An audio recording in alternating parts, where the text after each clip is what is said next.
अस्सलाम वालेकुम students, welcome back to Punjab computer college Mandi Bahauddin. उम्मीद है सब खैरियत से होंगे और आपका कोर्स भी अच्छा जा रहा होगा। तो आज हम आज के लेसन के अंदर माइक्रोसॉफ्ट एक्सेल स्टार्ट करने जा रहे हैं। सबसे पहले माइक्रोसॉफ्ट विंडोज़ के बारे में पढ़ा, इसके बाद इन पेज के बारे में पढ़ा, इसके बाद लास्ट टाइम अभी आपने माइक्रोसॉफ्ट वर्ड जो है उसे कंप्लीट किया है। तो आज हम माइक्रोसॉफ्ट एक्सेल स्टार्ट करने जा रहे हैं। उम्मीद है कि आपको आपके नोट्स जो हैं वो मिल गए होंगे, जो कि आप हार्ड फॉर्म में आपके पास अवेलेबल हैं। तो चलिए बढ़ते हैं आज के लेक्चर की तरफ और माइक्रोसॉफ्ट एक्सेल जो है वो स्टार्ट करते हैं। अच्छा, सबसे पहले ये देख लेते हैं कि माइक्रोसॉफ्ट एक्सेल है क्या चीज़। माइक्रोसॉफ्ट एक्सेल जो है वो माइक्रोसॉफ्ट ऑफिस का एक टूल है जो स्प्रेडशीट्स बनाने के लिए यूज़ करते हैं। स्प्रेडशीट क्या होता है? स्प्रेडशीट एक ऐसा पेज होता है जिसमें आप रोज़ और कॉलम्स के अंदर डाटा को मैनिपुलेट और कैलकुलेट करते हैं। यानी आपके पास वर्टिकल लाइंस होंगी जिन्हें हम कॉलम्स कहते हैं और हॉरिजॉन्टल लाइंस होंगी जिन्हें हम रोज़ कहते हैं। उसमें हम अपने डाटा को लिखेंगे और उनकी कैलकुलेशन करेंगे। ठीक है। एक्सेल जो है उसकी जो फाइल एक्सटेंशन है वो है .xlsx। तो हम जो भी फाइल हमारे पास मौजूद हो उसकी एक्सटेंशन देख के हमें पता चल जाता है कि ये फ़ाइल किस सॉफ्टवेयर की है।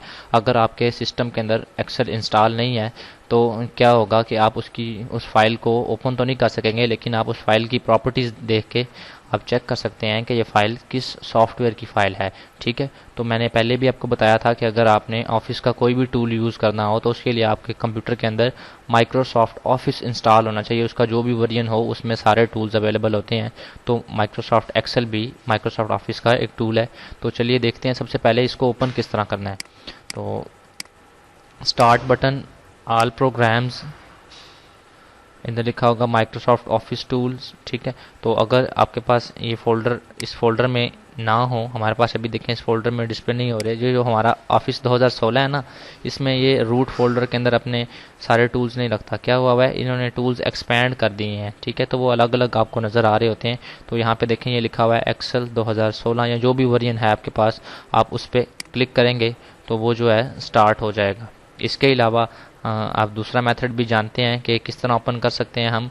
विंडो आर यानी रन का डायलॉग बॉक्स ओपन करके भी आप इसको ओपन कर सकते हैं। उससे भी मैं आपको दिखा देता हूँ कि रन की कमांड से इसको किस तरह ओपन करना है।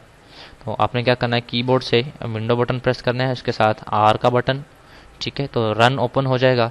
इसमें आप लिखेंगे, मैंने क्या ओपन करना है, एक्सेल, तो EXCEL एक्सेल एंटर कर देंगे तो माइक्रोसॉफ्ट एक्सेल जो है वो ओपन हो जाएगा। ठीक है।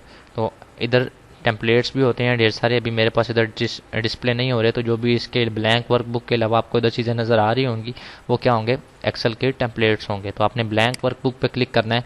अब देखें ये वर्कबुक क्यों कह रहा है। हम ब्लैंक वर्कबुक से मुराद है एक सादी सादी फाइल या सादी वर्कबुक। अब इसकी एक्सेल की जो फाइल है उसे हम वर्कबुक कहते हैं, लेकिन इसका ये जो एक पेज है जिस पे हम काम करते हैं उसे हम शीट या फिर वर्कशीट या स्प्रेडशीट कहते हैं। ठीक है। अब इसकी फ़ाइल को वर्कबुक क्यों कहा जाता है? एक्सेल की फ़ाइल को वर्कबुक इसलिए कहते हैं क्योंकि इसमें आप एक से ज़्यादा शीट्स बना सकते हैं और हम बनाएंगे भी इंशाल्लाह। तो देखें ये हमारे सामने अब एक्सेल का इंटरफेस ओपन हो गया। आपके नोट्स के अंदर भी आपके पास ये एक्सेल का इंटरफेस दिया गया है। ठीक है। आप इसको देख सकते हैं, ये देखें हमारे पास अभी नज़र आ रहा है इंटरफेस। तो इसमें चंद चीज़ें हैं जिनके बारे में आपको बताऊंगा। कुछ चीज़ों के बारे में आप पहले भी जानते होंगे क्योंकि आपने माइक्रोसॉफ्ट वर्ड जो है वो कंप्लीट कर लिया हुआ है। तो मोस्टली चीज़ें वही हैं जो आपने माइक्रोसॉफ्ट वर्ड में देखी हैं और यूज़ की हैं, लेकिन इसमें चंद जो हैं चीज़ें माइक्रोसॉफ्ट वर्ड से अलग हैं, उनके बारे में भी हम साथ साथ पढ़ते जाएंगे। ठीक है। एक्सेल में चलते हैं। अब देखें ये सेम उसी तरह है। क्विक एक्सेस टूल बार है, टाइटल बार है, क्लोज बटन, रिस्टोर बटन और मिनिमाइज बटन है। इसके बाद ये हमारे पास टैब्स हैं, व्यू का, रिव्यू का, ये सारे क्या हैं, ये टैब्स हैं। ठीक है। होम का टैब तकरीबन आपका माइक्रोसॉफ्ट वर्ड की तरह का। ये इसमें नई चीज़ें क्या हैं, इसमें देखिए हमारे पास ये रैप टेक्स्ट की चीज़ें नई हैं, ये नंबर वाला सेक्शन नया है और ये सारी चीज़ें जो हैं ये नई आई हैं। ये पहले वाले जो आपने माइक्रोसॉफ्ट वर्ड में इंटरफेस पढ़ा हुआ है माइक्रोसॉफ्ट वर्ड का, उसमें ये नहीं है। ठीक है। इसके अलावा ये हमारे पास एक नेम बॉक्स, ये जो है ये नया है। नेम बॉक्स में क्या होता है, आपके सेल का नेम लिखा होता है। इधर क्लिक करके आप इसकी चौड़ाई जो है वो ज़्यादा कर सकते हैं। इस पॉइंट पर क्लिक करें और माउस से ड्रैग करें तो क्या होगा, उसकी विड्थ जो है वो ज़्यादा हो जाएगी। ये नेम बॉक्स है और ये हमारे पास फार्मूला बार है। नेम बॉक्स में क्या लिखा होता है, सेल रेफरेंस लिखा होता है। सेल रेफरेंस से मुराद सेल नेम है, ठीक है, या सेल आईडी भी कहते हैं। अब देखें जिस तरह हमारे पास देखें ये अल्फ़ाबेटिक वैल्यूज़ के साथ कॉलम्स के नेम डिस्प्ले करवाए गए हैं इधर, यानी एक क्या है कॉलम है, बी भी एक कॉलम है, सी भी एक कॉलम है, डी भी, इसी तरह आगे सो ऑन है। सेम इसी तरह रोज़ जो हैं उनको नंबर्स के साथ डिस्प्ले करवाया हुआ है एक्सेल के अंदर। तो जब रो और कॉलम का नाम है तो जाहिर सी बात है कि हमारा जो सेल है उसका भी कोई ना कोई नाम होगा। तो ये जो आपको अभी सेल नज़र आ रहा है, ये जब जिस सेल को आप सिलेक्ट करते हैं ना वो सेल जो है वो एक्टिव होता है, ठीक है। तो इस सेल का आपने नाम चेक करना है कि क्या है, सेल नेम या सेल एड्रेस या सेल आईडी क्या है। तो उसके लिए कॉलम का नेम देखेंगे सी है, रो का नेम देखेंगे 5 है, तो इस सेल का नेम C5 होगा जो कि आपको नेम बॉक्स में भी डिस्प्ले हो रहा है। इधर क्लिक करें तो देखें F8, इधर क्लिक करें D10, तो ऑटोमेटिकली नेम बॉक्स में सेल रेफरेंस लिखा जाता है। अच्छा, आप सोच रहे होंगे कि इस एक शीट के अंदर कितनी रोज होंगी। आप स्क्रॉल करके देखें, अभी देखें स्क्रॉल करते जाएंगे आपका काफ़ी टाइम लगेगा, तब जाके आपको ये नज़र आएंगे कि ये कितने हैं, ठीक है। अब देखो मैं स्क्रॉल किया तो ये काफ़ी नीचे चला गया है, ठीक है। अच्छा, मैं जानना चाहता हूँ कि इसमें एक शीट के अंदर टोटल रोज़ और कॉलम्स की तादाद कितनी है, ठीक है। आपके नोट्स के ऊपर जो फर्स्ट लेक्चर है ये इंटरफेस है एक तो, ठीक है, उसके साथ साथ ये इंट्रोडक्टरी लेक्चर के अंदर शामिल हैं ये चीज़ें। ये जो अभी आपको टेढ़ी नज़र आ रही है, मैं थोड़ा सा रोटेट कर रहा हूँ इसको। अच्छा देखें, ये सबसे पहले एक्सेल की डेफिनेशन लिखी हुई है, फिर वर्कशीट क्या होती है वो लिखा हुआ है, ठीक है। आगे एक्सेल के अंदर दूसरा काम हम क्या करते हैं, चार्ट्स, एक तो वर्कशीट्स बनाते हैं, इसके अलावा चार्ट्स बनाते हैं। चार्ट्स क्यों बनाते हैं, चार्ट्स जो है हम अपने जो हमारा डाटा होता है उसको ग्राफिकली 2 डायमेंशनल या 3 डायमेंशनल कॉलम्स के अंदर या कोई भी चार्ट की टाइप हो उसमें दिखाते हैं, ताकि हमें देखो ना टेक्स्ट लिखा हो तो उसको कंपेयर करना मुश्किल होता है, लेकिन अगर वो ग्राफ की सूरत में हो या पिक्चर्स की सूरत में हो तो उसको कंपेयर करना आसान होता है। तो इसलिए इसमें चार्ट्स बनाए जाते हैं। आपने माइक्रोसॉफ्ट वर्ड में भी चार्ट बनाए थे, तो बेसिकली चार्ट्स बनाना एक्सेल का काम है। तो आपने देखा होगा जब वर्ड में चार्ट बनाया था हमने, तो हमारे साथ एक छोटी सी स्क्रीन ओपन हुई होगी जो कि माइक्रोसॉफ्ट एक्सेल की थी। हम माइक्रोसॉफ्ट एक्सेल में डाटा लिखते थे और हमारा डाटा जो है वो जो वर्ड के अंदर चार्ट बनाया था उसमें डिस्प्ले हो जाता था। इसके बाद डेटाबेस बनाई जाती है। डेटाबेस क्या होता है, कोई भी ऐसी चीज़ जो एक एंटिटी हो, एंटिटी से मुराद जो वजूद रखती हो, ठीक है, जिसका कोई ना कोई वजूद हो, तो उसका रिकॉर्ड जो हम सेव करते हैं फिज़िकल तौर पे या फिर आप सॉफ्ट फॉर्म में सेव करते हैं तो उसकी डेटाबेस कहलाता है, ठीक है। तो एक्सेल के अंदर ये भी बना सकते हो आप। एक्सेल को ओपन किस तरह करना है ये आपको मैंने बता दिया है, ठीक है। इसके बाद ये देखें लिखा हुआ है टोटल कॉलम्स ऑफ स्प्रेडशीट और टोटल रोज ऑफ स्प्रेडशीट। ये आप खुद भी चेक कर सकते हैं अगर आपके पास नोट्स अवेलेबल ना हो। तो एक्सेल में चलते हैं, देखें ये हमारे पास बटन होता है सिलेक्ट ऑल का, ठीक है। जब आप इस पर इसको आपने जस्ट एक दफ़ा क्लिक नहीं करना बल्कि माउस से क्लिक प्रेस करके रखना है। देखें लिखा हुआ है 10,48,576। आर से मुराद है रोज़, तो कितनी रोज़ हैं, 10,48,576 रोज़ हैं। 16,384 कॉलम है इसके अंदर, ठीक है। अगर आप क्लिक छोड़ देंगे तो ये हाइड हो जाएगी, ठीक है। के बाद हम चेक कर लेते हैं कि वाकई इस एक्सेल के अंदर इतनी रोज़ और इतने कॉलम है एक शीट के अंदर। तो उसके लिए क्या करें, किसी भी एक सेल में क्लिक कर लें और कीबोर्ड से कंट्रोल के साथ डाउन एरो की प्रेस करेंगे। क्या होगा, आप एक्सेल जो है वो आपको इस शीट के लास्ट रो में ले जाएगा, ठीक है। तो लास्ट रो का नेम देख लें क्या लिखा हुआ है, 10,48,576। अब अपने फर्स्ट रो में जाना है, कंट्रोल अप एरो की प्रेस करेंगे, फर्स्ट रो में चला जाएगा। इसी तरह आपने अगर लेफ्ट कॉलम में जाना है, लास्ट कॉलम में जाना है, कंट्रोल के साथ लेफ्ट एरो की प्रेस करेंगे, लास्ट कॉलम में चला जाएगा। कंट्रोल राइट एरो की से फर्स्ट कॉलम में आ जाएगा। इसके अलावा आपने अगर कोई टेक्स्ट लिखा हुआ है, ठीक है, एक्सेल के अंदर कुछ भी टाइप किया हुआ है, ठीक है, वो आप टाइप कर लें, ठीक है। आप चाहते हैं कि मैंने जहाँ से स्टार्ट किया था मैंने उधर जाना है, कंट्रोल के साथ आप होम का बटन प्रेस करेंगे, आपका कर्सर स्टार्ट में चला जाएगा। कंट्रोल एंड से जहाँ पे आपने काम ख़त्म किया है वहाँ पे चला जाएगा, ठीक है। माइक्रोसॉफ्ट वर्ड में क्या होता था कि आपने जो भी चीज़ इरेज करनी होती थी आप उसको सिलेक्ट करते थे, ठीक है, यहाँ सिलेक्ट ऑल कर लेते थे, कंट्रोल ए। इसके बाद आप बैक स्पेस प्रेस करते थे तो वो मिट जाता था। लेकिन अगर आप एक्सेल के अंदर सेलेक्ट करने के बाद बैक स्पेस प्रेस करेंगे तो होगा क्या, जो आपने सेल सबसे पहले सिलेक्ट किया था सिर्फ उसी का डाटा इरेज होगा। अगर आप सारा इरेज करना चाहते हैं टेक्स्ट तो फिर हमें क्या करना पड़ेगा, सिलेक्शन करने के बाद कीबोर्ड से डिलीट का बटन प्रेस करेंगे, तभी जो है वो आपका डाटा जो है वो इरेज होगा या डिलीट हो जाएगा, ठीक है। इसके बाद ये जो चीज़ें मैंने आपको बताई हैं ये सारी आपके पास इस नोट्स के अंदर भी लिखी हुई हैं। देख लें, ये लिखा हुआ है हमारे पास आगे, जो मैंने अभी कमांड्स बताई हैं वो भी सारी इधर लिखी हुई हैं। ठीक है, इसके बाद ये है कि इसमें हम जो है किस तरह यूज़ कैलकुलेशन के लिए मुख्तलिफ ऑपरेशंस जो हैं या ऑपरेटर जो हैं वो किस तरह यूज़ करते हैं। तो देखें, मैं इधर किसी भी सेल में लिख लेता हूँ कोई भी वैल्यूज़, 450 लिख लिया। ठीक है, एंटर से नीचे वाले सेल में मूव कर जाता है कर्सर, आप माउस से क्लिक करके भी मूव कर सकते हैं। ठीक है, टैब से नेक्स्ट सेल में आता है, शिफ्ट टैब से प्रीवियस सेल में चला जाता है। ठीक है, तो इधर मैं लिखता हूँ 3 to 5, कहाँ कहीं पे भी मर्जी है आपकी लिख सकते हैं, कोई लिमिट नहीं है कि कहाँ पे लिखें। अच्छा, अब मैं इन तीनों वैल्यूज़ को इकट्ठा सम करना चाहता हूँ, जमा करना चाहता हूँ, तो उसके लिए क्या करेंगे, इक्वल का साइन लगाएंगे। एक्सेल के अंदर कोई भी आपने फार्मूला या फंक्शन लगाना है तो सबसे पहले इक्वल लगाना है। अगर आप इक्वल का साइन नहीं लगाएंगे, बेशक आप सारा फार्मूला टाइप कर दें, एक्सेल को यही लगेगा कि आप कोई टेक्स्ट लिख रहे हैं। तो इक्वल जब आप लगा देते हैं, इक्वल असाइनमेंट ऑपरेटर होता है, तो जब आप इक्वल लगा देते हैं तो जो हमारा एक्सेल है वो ये समझ लेता है कि अब ये जो है यूज़र जो है ये फंक्शन या फार्मूला टाइप कर रहा है। फंक्शन और फार्मूले में क्या फ़र्क होता है ये भी मैं आपको लास्ट में बताऊंगा। तो अभी इसको हम कैलकुलेट करते हैं, इक्वल का साइन लगाएंगे। इसके बाद अब मैंने 450 को सिलेक्ट करना है, तो क्या करेंगे, कॉलम का नेम बी है, रो का नेम 4 है, तो मैं टाइप करूँगा B4। ठीक है, जैसे ही मैं B4 प्रेस करता हूँ तो क्या किया उसने, उस सेल को सिलेक्ट कर लिया। ठीक है, अब प्लस करना है तो मैं प्लस का साइन प्रेस कर दूंगा।